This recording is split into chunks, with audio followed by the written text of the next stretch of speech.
To hear from Chris and Ryan just a little bit about their life, what they've been through, what's going on, and we asked you guys to ask some questions, write down some questions, kind of put them on the spot-ish. And these are some really good questions. So at random, I'm just going to throw them out there. Of course, our time is a little bit limited in our handful of questions, and I don't want to limit you at all, so I'll let you feel that however you want. So we'll just jump right in. This is a good one. What was your favorite movie / TV show that you acted in or directed? Well, neither of us are directors. I was going to say, that eliminates that right away. Gosh, I have a couple for a couple different reasons. Year before last, I did a movie called Believe that I starred in. It's on Netflix, right? It's currently on. Right now it is. It's on Netflix right now. Right? Yeah. You guys should watch it. It's called Believe, and that was really fun because really, honestly, everything I've ever wanted to do in a film, I got to do. I got beaten up, and I wanted you to get beat up in so many movies. Every time I see a guy getting beat up, I'm like, I wish that was Ryan. It was great. We shot in partly in my hometown, which was incredibly fun. Tiny little coal mining town in Virginia, and I convinced the producers, the writer, to go back to Virginia and a little bit in Tennessee, and we shot there, and that was a ton of fun. So if you do happen to catch that movie, like I said, currently on Netflix, most of that was right around my hometown. The very first movie that I was ever in was a movie called That Thing You Do with Tom Hanks. Yeah, it was his directorial debut. He wrote, produced, directed, and starred in that movie, and it was my very first movie in LA. Tiny little part, but I mean, for obvious reasons, getting to act with a two-time Academy Award-winning actor who directed me in a movie, just doesn't get any better than that. Mine would probably be Sabrina the Teenage Witch. That was fun, just because it's the one thing my kids know. So, yeah, Take one. Yeah, that's pretty much it. All right. So taking a little turn, but related, who is Christ to you? Who is Christ to you? I'll just briefly highlight my testimony in as much as I can. I became a Christian at 18. So when I was most of your age, I was a church goer, but I did not have a relationship with Jesus. Like I said, I grew up in Virginia, and so arguably the buckle of the Bible Belt. There's a church on every corner, and so I was a social Christian because that's just kind of what you do, right? You roll out of bed on Sunday and you go to church, but didn't really know Jesus at all. Had you asked me, I would have tick marked that box on a questionnaire, I suppose, because I wasn't anything else. I wasn't Muslim, I wasn't Buddhist, and I was Southern, so I must be Christian. I was American. Sometimes that's synonymous with being a Christian, unfortunately. And I would have said that, but I had a really interesting slap in the face with reality. And when my mother, I was an only child, by the way, which probably explains a lot, but I was an only child, and my mom was my closest, bestest friend, and she was diagnosed with breast cancer. She was given 6 months to live when I was a junior in high school. And it just really rocked my world. And so for the first time in my life, I was really faced with morality and beyond that mortality, and what does that mean, and what is after this, and just really started asking the big questions for real, and not taking for granted anybody else's opinion. I really voraciously dived into the Word and looked at many of the world religions and asked huge questions. And by the way, Jesus can handle it. Don't think that you can't ask God the big questions. He invented questions, and you. So he can handle it. So at the end of my journey, and I believe everybody comes to a crisis of faith at some point in their life. And so God will allow you to confront that and then show you what truth is. And so on May 22nd, 1990, I got down on my knees and said yes to Jesus, and everything had changed.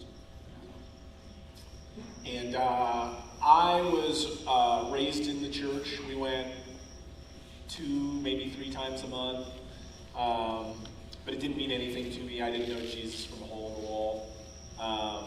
We never talked about Jesus in my house. It was just something we did that we had completely separated from the rest of our life as a family. And but like Ryan, if you would ask me if I was a Christian, I would have said, yeah, absolutely. Even though I had no idea what that actually meant. When I was a junior in college, I was in a class, a geology class, and the teacher made a reference to God. I don't even think she was a follower of Jesus. I don't even remember what the context was, but I chucked under my breath. I was like, and there was a girl sitting next to me who I didn't know, and she heard me do that, and when she got a moment, she said, "You don't believe in God?" And I was like, well, yeah, no, yeah, I mean, sure, I guess, I don't really have an opinion. And she said, "You probably should have a little stronger feelings about him than that." And I was like, you know what, you're right. And so it was early in the semester, and so I added a comparative religions class, a world religions class. And we learned everything from Eastern moving west. We did Buddhism, Taoism, Zoroastrianism, all kinds of isms. And I thought, this is all bogus. This is all clearly made up by men. This is all nonsense. And the teacher was an atheist, but he was a fabulous teacher. And we got to Judaism, and he said 60% of the Old Testament can be verified through history and archaeology. And I was like, what? Nobody ever told me that before. I thought it was just a blind leap into a dark chasm. I thought it was just a complete and utter just Hail Mary. And then we got to the New Testament. He said 35% of the New Testament can be verified through history and archaeology, and I was floored at that. So I started reading a lot of atheist philosophers, and I started reading a lot of Christian philosophers. And long story short, by the end of the semester, I had realized that there was a mountain of evidence for the life, death, and resurrection of Jesus Christ. And there was this little tiny pile of doubt on the other side. And I realized that I was not a follower of Jesus, not because the evidence wasn't presenting itself, but because I didn't want to change the way I lived my life. And so, like what Jared talks about, God made it personal for me. And he stepped into my life, and I've never been the same, and I still get emotional when I talk about it.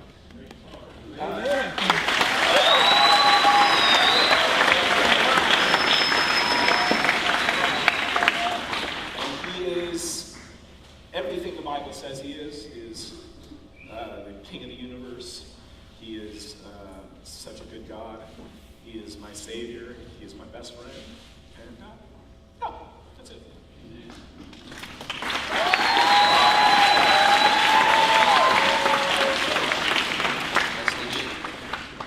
So this question isn't in the box, but I want to marry the last question to your faith and ask somewhat of what is the hardest thing about living out your Christian faith in the industry,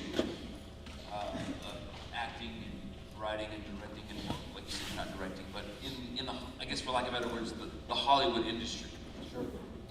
Yeah, a lot of people consider LA, Hollywood, meaning the industry in general, the den of iniquity, and horrible things come out of there. And I'm not arguing with that at all. The majority of what comes from content-wise within a 30-mile radius of where we live helps shape world view. It shapes world culture, for better or for worse. And much of it is negative. For me, I started a production company about 2 years ago, shortly after. Well, the production company was in existence for about 10 years before that, primarily for other reasons as an actor.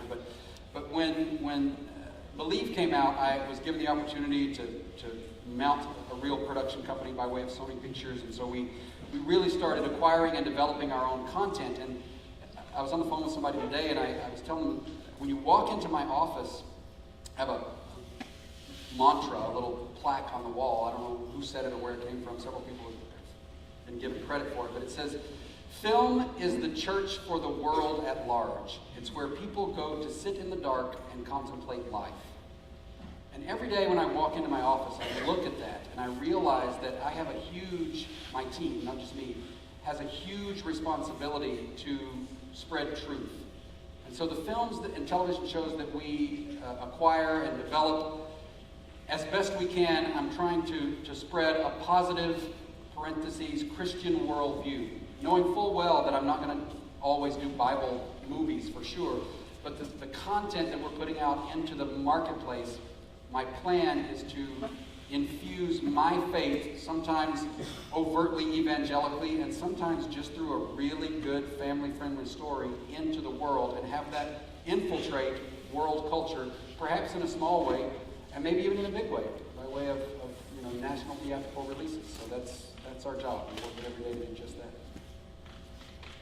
And I think it's difficult to be a Christian in Los Angeles, but I think it's difficult to be a real Christian anywhere. I don't think Los Angeles is anywhere. In fact, George Barna, who I talked about in one of the sketches earlier this week, did a statistical analysis of the United States, and there are more evangelical Christians in Los Angeles County than any other county in the country. So I know LA gets a bad rap, but really it's because the movies are displaying the thoughts of people that live in our culture, and the thoughts of people that live in other cultures in the rest of the country aren't getting displayed. And so I think if all of the country's thoughts and ideas about who God is and what that means for our lives were on display like they are from Hollywood, I think every corner of this country would have massive problems. So it's difficult, but I don't think it's any more difficult than anywhere else. And the one thing that I really like about living in Los Angeles is that people are searching. They really have a yearning. There's so many people that are broken and sad, and they've seen their dreams die, and they realize that life has failed them, and they're looking for answers. And it's such a privilege to be able to turn to them and say, hey, I've got a God who loves you. And it's wonderful. And so I think in a lot of other places where you go, kind of like what Ryan was talking about as he grew up, people just sort of think by default, well, I live in Virginia, or I'm an American, or whatever, so therefore I'm a Christian. But they really don't know who Jesus is. And that's a really scary place to be. If the story of the rich young ruler, the story of the prodigal son, we often look at the prodigal son as the main character, and we go, oh, he ran off and he squandered his dad's money, and he, lived this awful life, and then he repented and came home. And we think that's the main point of the story. It's not. The main point of the story is the older brother, who is very religious, and who comes down and is furious that the dad has accepted the brother back. And he's leaning on his good works, and he goes, my whole life I've done everything, and I get nothing. And yet this reprobate comes home and you accept him. And so the main point of that story is actually the older brother and how much danger he's in. And so religious people, if they don't actually have a faith in Jesus Christ, are in a really, really dangerous position because they think their good works are going to suffice, and they're not. And so that's the great thing about Los Angeles is there isn't as much of that illusion. It's still there, it's everywhere, but there are people that are searching and are open to at least listen to me talk about this wonderful God who saved me. So that's awesome. And so that leads me into the next question. When did you realize that it was time to serve God? Shortly after I became a follower of Christ, it's the old Spider-Man adage of much has been given, maybe it's biblical, for Spider-Man, much has been given to you, much is expected of you, or responsibility, or what's the line? That's the one. thank you. So, no matter what our job is, whether it's a pastor or a youth minister or a banker or a student or an actor, if we are Christ followers, we have a mandate. The Bible is very specific that we have a job to do, and it's to spread the good news. And there's a myriad of ways we can do that. We can stand on the corner and pass out tracts, or we can pick up somebody's books who just got them knocked out of their hands in the middle of a hallway. The same God is at work in both of those situations. So, not knowing exactly how that was going to take shape, at 18, 19 years old, I was really learning Bible stories for the first time. I could probably pick out Moses and Adam and Noah on a flannel flannel graph. The parents know what I'm talking about here. But I really, for the first time, started studying the Bible as a college student. And then from there, trying to figure out how, with the rest of my life, to maneuver that to spread His word. I toyed with the idea of seminary early on. After undergraduate school, I thought I was going to go to seminary, and the Lord just led me in a different direction, and film and television was the answer instead of vocational ministry in that way. And I had been a Christian for a few years, and I just felt like something was missing from my walk, and I didn't know what it was, and I was just felt like there was a piece that I was failing in my journey with God. And I heard a speaker talk, and I use this analogy a lot to my kids, but he was talking about the difference between the Dead Sea and the Red Sea. And he was talking about how they both are poured into, and yet the Dead Sea has almost nothing living in it at all, and the Red Sea is one of the most biodiverse places on the planet. There are more species of animals per square foot in the Red Sea than anywhere else in the world. And why is that? And it's because the Dead Sea is only poured into, it never pours into anything else. The Red Sea, on the other hand, is poured into, and then on the other end, it pours out. And our faith is like that as well. If we just live our lives as Christians and have people pour into us, and we're never turning around and pouring into other people, we're missing this gigantic portion of our faith journey. And so I started teaching Sunday school, and I've done it ever since, and very active in our home church in Los Angeles, and it's one of the greatest joys in my life. It's loving God and loving others. Jesus said it's the greatest commandment, and we so often focus on loving God, and we just sort of fall down on loving others, especially people who are unlovable. So one of my greatest joys is to love people who are unlovable. So, like me. We have a lot of good questions, but only time for one more. This might be a bit of a challenge. I don't know. You guys have been friends. You guys have been doing this for a long time. So what is your favorite memory together? Or what is a favorite memory together? Yeah, that's probably a little easier. I thought about this. Yeah, well, maybe you know. By the way, I mentioned earlier, we've known each other since 1996. So, much longer than you guys, some of you guys have been on the planet. So one of my favorite memories was the time that Ryan and I were in Alaska. And we were in Anchorage, and the youth pastor that we were performing at this big Baptist church in Anchorage, and he said, "You guys want to go ATV?" And I was like, "Sure." I don't know what those letters mean, but that sounds fun. So, Los Angeles, I don't know what that is. So they pick us up at like 5 o'clock in the morning in this gigantic dually truck, pulling 9 ATVs on a trailer behind it. And we drive 3 hours outside of Anchorage, and they drop us off in this like wilderness sanctuary. And we get on these ATVs, and we drive for 3 hours out into the wilderness towards this glacier. And so we're in this big long line, and we're riding along. We've been going through like rivers, and we had a moose charge us at one point. It was ridiculous. And so we're like so far out in the middle of nowhere, and the youth pastor was like leading the thing, and I'm at the end because I'm a loser. And so we're going, and he stops when we get close to this glacier, and he's like, "The trail's washed out. We have to go a different direction."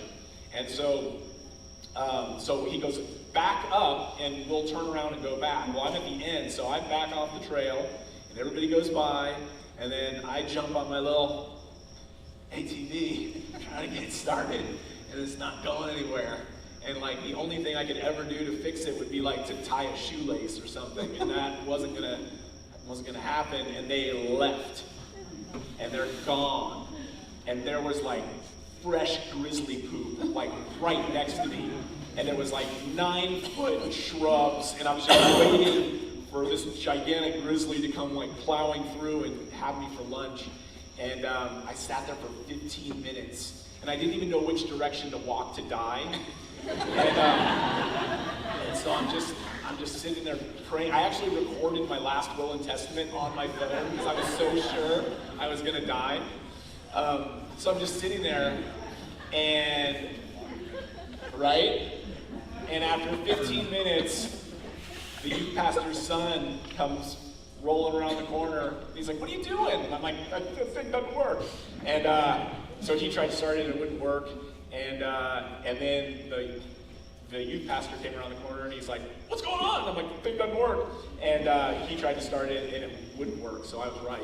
And so we pushed it off, and then Ryan came around the corner, and he said, "All right, get on the back of his ATV." And so I had to ride for 3 hours hanging on to Ryan's love handles, and which was something I had always wanted to do. And so, check, yep. And it was just a super fun experience, and I just remember his big doughy face coming around the corner, and I knew I was going to have a ride home, and it was a lot of fun. It was fun. Man, there's a ton. I mean, knowing somebody for 20 plus years. We went to grad school together. That's where we first met. I'll tell that story just briefly. I'll tell one more tiny little thing that popped into my head. But the first time I ever met Chris, by the way, we went to a professional school of acting in Beverly Hills, and needless to say, it's not chock full of Christians by any stretch, but I had this ichthus necklace that I used to wear. You had the necklace on. Yeah. The sign of the fish, Christian fish on the necklace. And so we would take these classes, really long classes, like 5 or 6 hours during the middle of the day, and we would take these periodic breaks during these advanced acting classes. And I went outside and I saw this yahoo, standing there leaning up against a tree, and I saw he had a little sign of the fish necklace on. And so, again, Christians are not a dime a dozen in LA, and I just walked up to him and said, "Hey, I have one of those." Why, it was a very hostile exchange right away. Like, I don't know. Like, I got one of those. And Chris, retaliating with, mirroring my combativeness, goes, "Oh yeah, do you know what it means?" And I said, "Yeah, I know what it means, but do you know what it means?" He goes, "Yeah, I'm not a Pisces." And I go, "I am a Pisces, but that's not why I wear one." It's just this weird exchange of like modern day version of finish the fish in the sand kind of thing, right? We quickly discovered that we were both believers, which was the beginning of our friendship, and we just had an incredible journey for about 4.5 years in the school together, where the church, the school rather, full disclosure, was kind of had ties to the Church of Scientology, and needless to say, we don't subscribe to that at all. So they would occasionally pipe in with some Scientology junk, and we would take turns just kind of swatting that down, and we became known as the hostile Christians in this group of these acting classes. And anyway, that was the beginning of our relationship. But what I wanted to say was one of the funnest memories was your wedding day, as a matter of fact. We were in each other's weddings, and so, was it 99 or 2000? When was your wedding? I should know. You should probably know. October of 99. I'll text you this year. Thank you.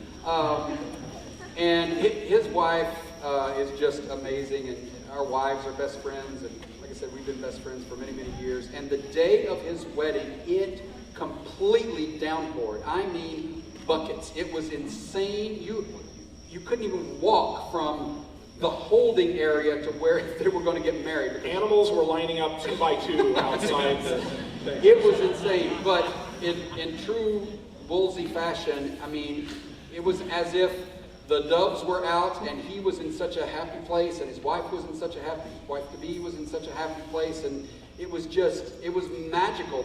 Not only their attitude, but one of my fondest memories is the groomsmen gathered around Nikki. Obviously, she's got on a big, flowing white dress, and we scooped her up, and so her dress would not touch the muddy ground. We picked her up and hoisted her over our head, and we walked her about 50 yards from where we were waiting, that she's supposed to walk down the aisle, and then planted her right next to Chris. And I think that moment is sort of symbolic of what we do as brothers for each other, is just lift each other up in times of troubles, which we've all had, and in times of joy, just like that, where we're just surround each other with love, and figuratively and literally just lift each other up to come say, "I'm with you."